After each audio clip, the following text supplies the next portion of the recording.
Gli innumerevoli utilizzi del termine minchia. Minchia, letteralmente organo sessuale maschile siculo. Minchia esclamativo e con la i strascicata, minchia! Esclamazione di stupore e meraviglia riguarda ad un evento che ha lasciato immobile come un membro eretto. Sta minchia! Rafforzativo del precedente uso, quando l'immobilità ha colpito oltre che gli arti anche le parti intime. Minchia senza esclamative e strascichi, minchia, è l'intercalare siculo interposto ad ogni sillaba di ogni singola parola in qualsiasi discussione. Viene utilizzato al posto del cioè.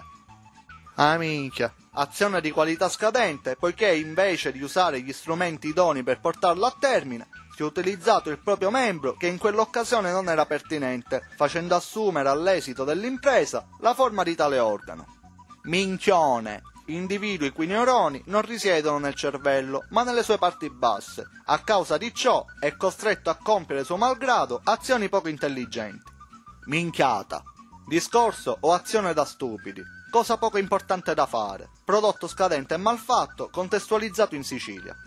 Minchia di mare, letteralmente oloturia o cetriolo di mare. Se si conosce un'oloturia non è necessario spiegarlo, in caso contrario dicesi per cosa inutile di cui non si conosce nemmeno l'origine e l'utilizzo.